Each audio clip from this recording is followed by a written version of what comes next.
محمد وعلى أهل بيته طيبين الطاهرين المعصومين ولعنة الله على أعدائهم أجمعين. أما بعد، فقد قال سبحانه تبارك وتعالى في القرآن المجيد والفرقان الحميد وهو أصدق الصادقين وقوله الحق.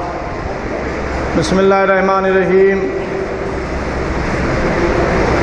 قل إن كنتم تحبون الله فاتبعوني يحببكم الله ويغفر لكم ذنوبكم والله غفور رحیم. حضرات،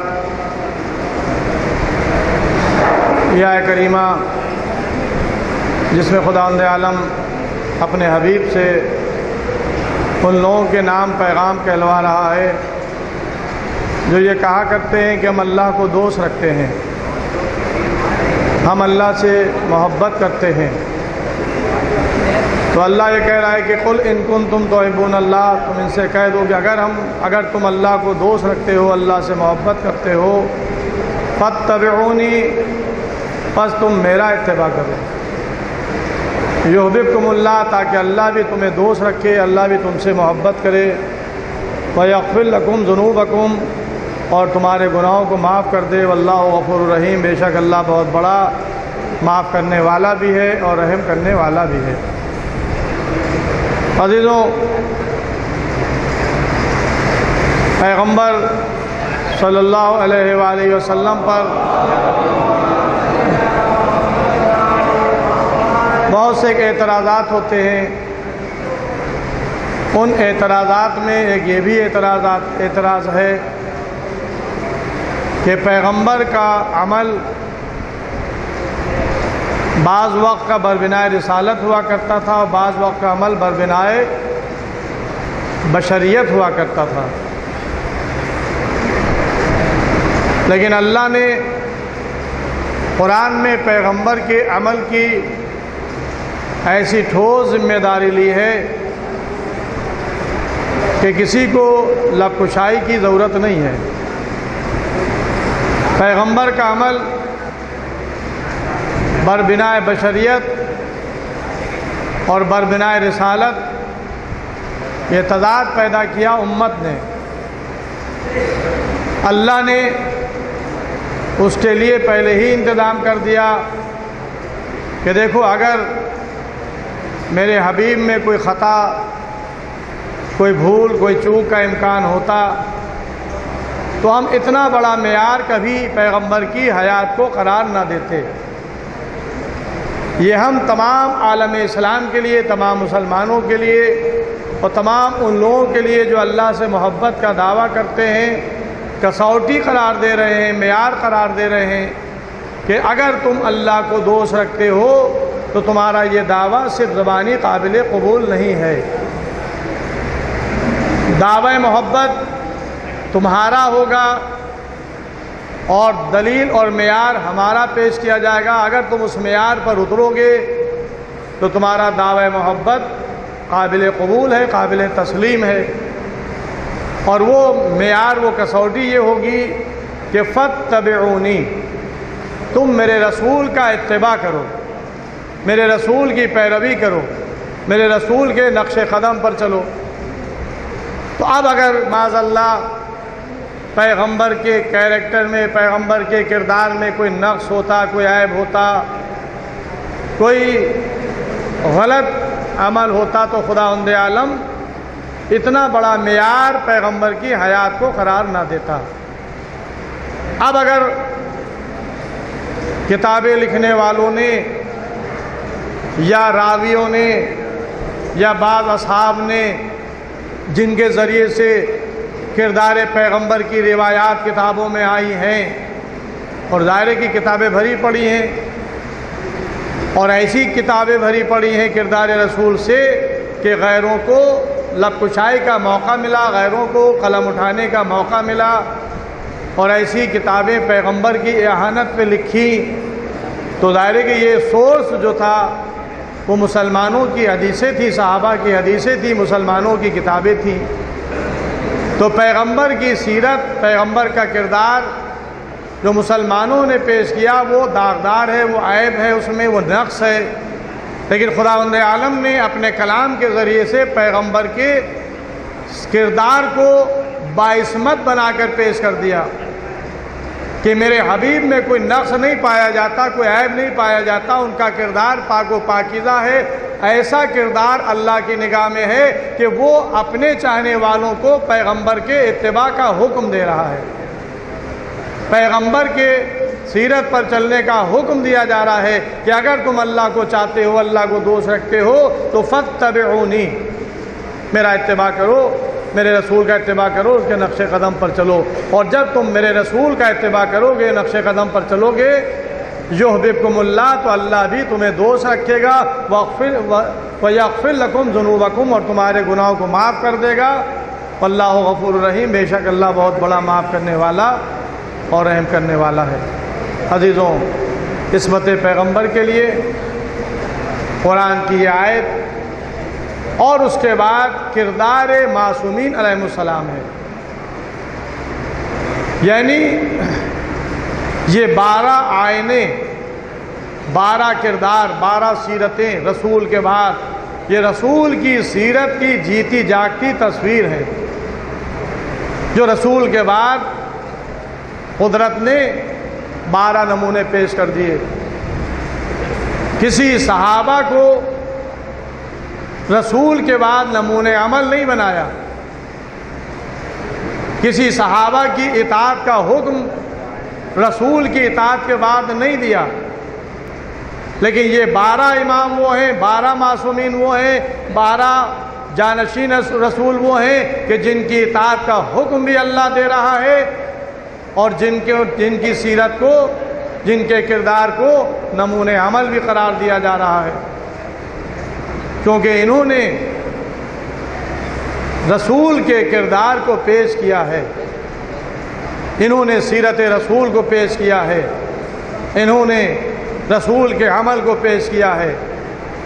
اور ظاہر ہے کہ چاہے وہ ہمارے پہلے امام علیہ السلام ہوں، چاہے وہ دوسرے امام ہوں، چاہے وہ تیسرے چوتھے امام ہوں، چاہے وہ 5ویں اور 6ٹھے امام ہوں، چاہے وہ 7ویں اور 8ویں امام ہوں، یعنی پورا سلسلہ امامت اس بات کی گواہی دے گا کہ ان ائمہ کی زندگی قرآن اور سیرت رسول کے سانچے میں ڈھلی ہوئی ہے۔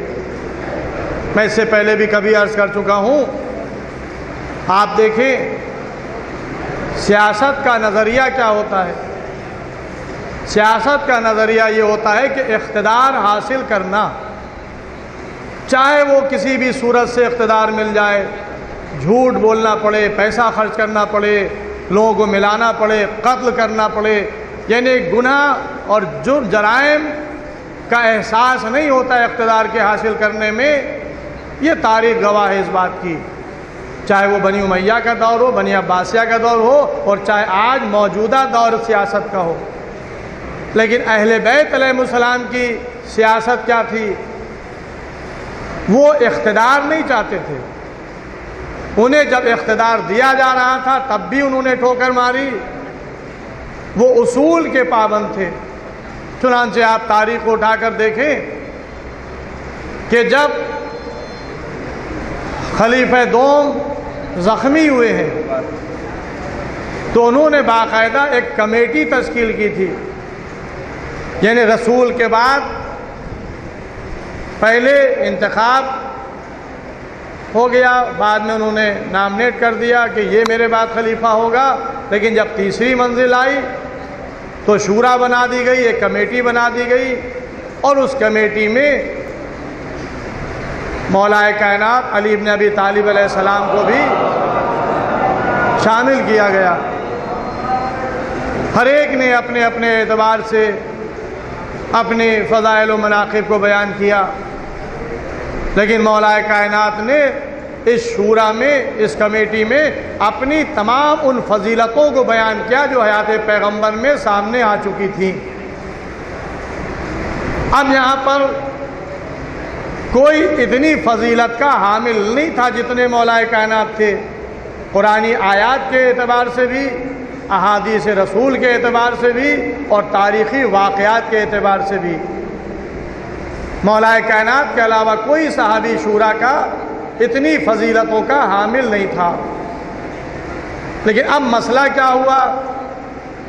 مسئلہ یہ ہوا کہ خلیفہ وہ بنے گا جو قرآن پر عمل کرے، جو سنت رسول پر عمل کرے، لیکن اس کے اندر ایک اور شرط لگا دی گئی کہ سیرت شیخین پر بھی عمل کرنا ہوگا، یعنی رسول کے بعد جو دو صحابہ گزرے ہیں، جو دو خلیفہ گزرے ہیں، ان کی جو سیرت ہے، ان کا جو کردار ہے، اسے بھی اپنانا پڑے گا، وہ خلیفہ بنے گا۔ ظاہر ہے کہ یہ شرط، اور شورا میں 6 افراد، اس میں امیر المومنین علیہ السلام بھی، اور امیر المومنین کی فضیلتوں کا کوئی مقابلہ نہیں کر سکتا تھا۔ وہ منفرد فرد تھے کہ جن کی فضیلتوں کا کلمہ قرآن بھی پڑھ رہا تھا اور احادیث بھی تھی اور تاریخ بھی گواہ تھی۔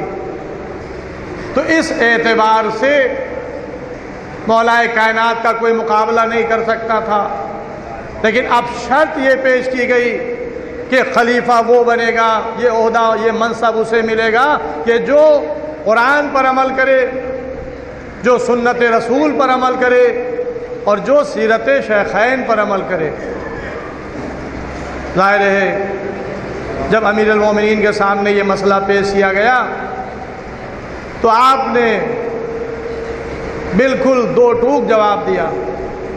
ظاہر ہے کہ اگر آج کے سیاست داں ہوتے تو وہ یہ دیکھتے کہ اقتدار مل رہا ہے، چاہے وہ تیسرے ہی نمبر پہ کیوں نہ مل رہا ہو، چلو موقع غنیمت ہے، اقتدار حاصل کر لو، ان کی شرط وقتی مان لو، جب اقتدار مل جائے گا پھر چاہے اس پر عمل کرے یا نہ کرے۔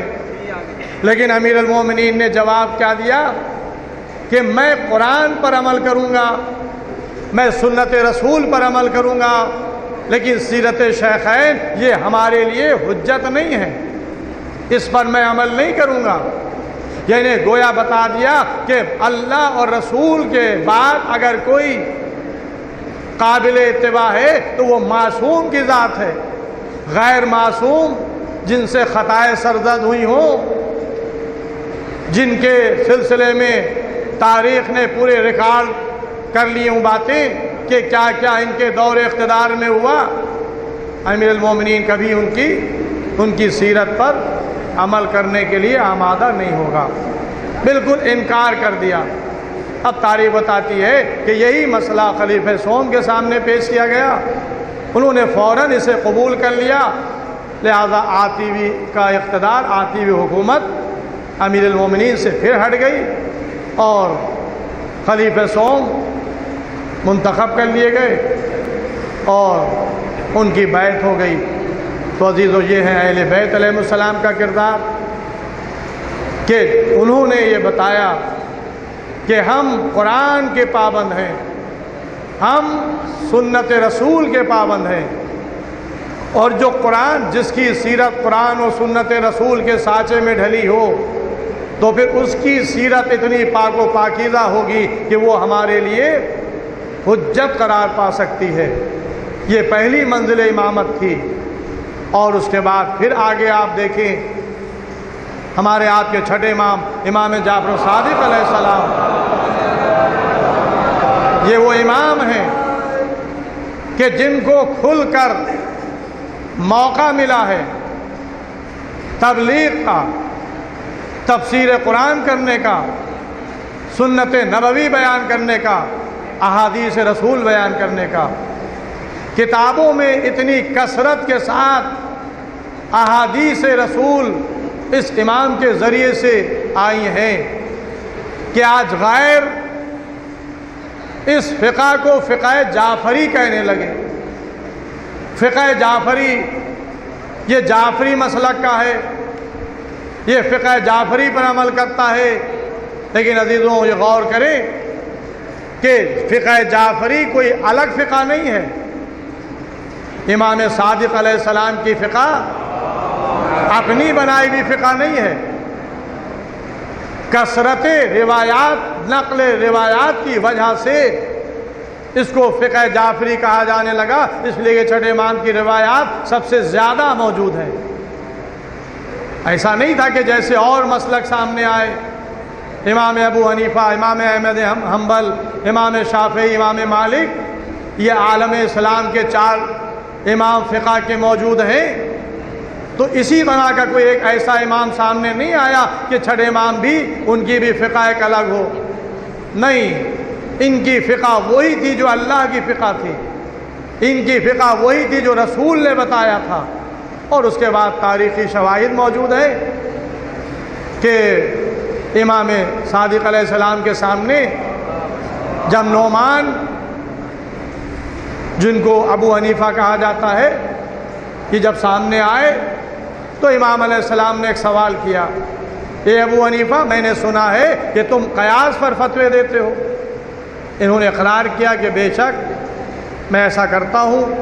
تو امام نے تنبیہ کی، امام نے سمجھایا کہ ایسا مت کیا کرو، قیاس پر فتوے مت دیا کرو، اس لیے کہ قیاس سب سے پہلے ابلیس نے کیا تھا، سب سے پہلے قیاس ابلیس نے کیا تھا، لہذا قیاس پہ فتوے مت دیا کرو۔ اس لیے کہ قیامت کے دن اگر تم سے یہ سوال کیا جائے کہ یہ بات تم نے کہاں سے کہی، تو تم کیا جواب دو گے؟ لیکن اگر ہم سے یہی سوال کیا جائے کہ یہ بات تم نے کہاں سے کہی، تو میں جواب دوں گا قال اللہ تعالی، اللہ نے ارشاد فرمایا، قال رسول اللہ، رسول اللہ نے ارشاد فرمایا۔ اب آپ دیکھیں کہ یہ ہمارے چھٹے امام ہیں کہ جو ابو حنیفہ کو جواب دے رہے ہیں کہ اللہ، میں وہی کہوں گا جو قول الہی ہے، اللہ کا قول ہے، میں وہی کہوں گا کہ جو رسول کا قول ہے۔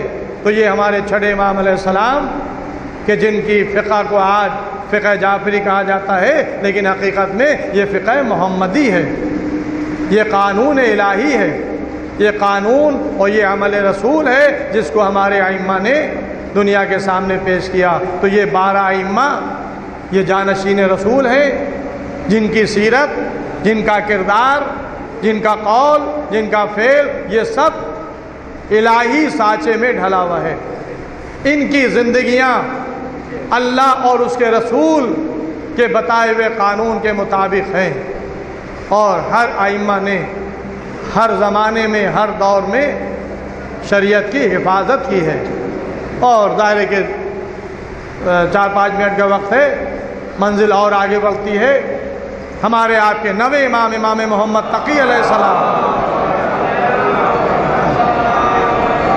کا دور امامت ہے، اور معتمد عباسی، بنی عباسیہ کا بادشاہ، اس کے سامنے ایک چور لایا جاتا ہے۔ ظاہر ہے کہ چور کی سزا قانون اسلامی میں، قرآن میں یہ ہے کہ اس کا ہاتھ کاٹا جائے۔ قرآن نے جو حکم دیا ہے، قرآن میں جو حکم آیا ہے چور کی سزا کا، وہ یہ کہ ہاتھ کاٹا جائے، لیکن قرآن نے یہ نہیں بتایا کہ ہاتھ کہاں سے کاٹا جائے۔ اس معاملے میں عالم اسلام میں اختلاف۔ تو اب بادشاہ کے سامنے چور آیا، بادشاہ نے فقہا کی طرف، علماء کی طرف رجوع کیا کہ تم بتاؤ کہ چور کا ہاتھ کہاں سے کاٹا جائے۔ کسی نے کہا کہ گٹے سے کاٹا جائے، کسی نے کہا کونی سے کاٹا جائے، یعنی گویا جتنے مسالک تھے، جتنے مسلک تھے، ہر ایک نے اختلاف کیا۔ بادشاہ نے جب کثرت اختلاف کو دیکھا تو ایک مرتبہ امام محمد تقی جواد علیہ السلام کی طرف بادشاہ مخاطب ہوا اور کہا کہ اے فرزند رسول، آپ بتائیں کہ چور کے ہاتھ کہاں سے کاٹے جائیں۔ پہلے امام نے کہا کہ مجھ سے کیوں پوچھ رہے ہو، یہ علماء نے تم کو بتا دیا، اس پر عمل کرو۔ کہا کہ نہیں، آپ بتائیں۔ اب ظاہر ہے کہ امام علیہ السلام سے جب اصرار ہو رہا ہے بادشاہ کا، تو امام نے فرمایا کہ اس کے بائیں ہاتھ کی انگلیاں کاٹ دی جائیں۔ اب یہ امام کا جو قول تھا، اس میں دیگر علماء کے قول میں اختلاف پیدا ہو گیا۔ دیگر علماء کے مسئلے الگ تھے اور امام کا مسئلہ الگ تھا۔ ظاہر ہے کہ بادشاہ تو خاموش ہو گیا، لیکن دیگر علماء نے اعتراض کیا کہ یہ آپ نے کس دلیل سے کہا کہ بائیں ہاتھ کی انگلیاں کاٹی جائیں؟ تو اب آپ دیکھیں کہ امام اپنے قول کے استدلال میں پیش کیا کرتے ہیں۔ فرماتے ہیں کہ رسول خدا نے ارشاد فرمایا ہے کہ اعضائے سجدہ 7 ہیں۔ جب ایک نمازی نماز کے لیے سجدے میں جائے تو اپنے 7 اعضاء کو زمین پر رکھے۔ 7 اعضاء کا زمین پر رکھنا واجب ہے۔ دونوں ہاتھوں کی ہتھیلیاں، دونوں پیروں کے گھٹنے اور دونوں انگوٹھے کے سرے اور 7ویں پیشانی۔ جب یہ 7 اعضاء زمین پر رکھ لے تب ذکر سجدہ شروع کرے۔ تو پہلے امام نے رسول کی حدیث کو بیان کیا اور اس کے بعد قرآن کی آیت کو فرمایا کہ قرآن میں اللہ ارشاد فرما رہا ہے کہ ان مساجد للہ، مقام سجدہ اللہ کے لیے ہیں، مقام سجدہ اللہ کے لیے ہیں۔ تو ایک طرف حدیث رسول پیش کی دلیل میں، دوسری طرف قرآن کی آیت پیش کی، اور اس کے بعد امام فرماتے ہیں کہ اگر اس کا ہاتھ گٹے سے کاٹا جائے یا کلائی سے کاٹا جائے یا کونی سے کاٹا جائے تو اعضائے سجدہ میں کمی آ جائے گی۔ اور اللہ کہہ رہا ہے کہ ان مساجد للہ، مقام سجدہ اللہ کے لیے ہے، لہذا جب بائیں ہاتھ کی انگلیاں کاٹی جائیں گی تو سزا بھی دے دی جائے گی اور مقام سجدہ بھی محفوظ رہے گا۔ بس عزیزوں، یہ امام نے مسئلہ پیش کر کے بتا دیا کہ دیکھو جو میرے جد امیر المومنین نے اپنے دور میں عمل کیا تھا وہی آج ان کا پوتا نواں جانشین وہی عمل کر رہا ہے۔ تو یہ ہمارے ائمہ جو شریعت کے محافظ ہیں ہر زمانے میں، ہر دور میں، اور آج کا محافظ بھی پردہ غیب میں ہے۔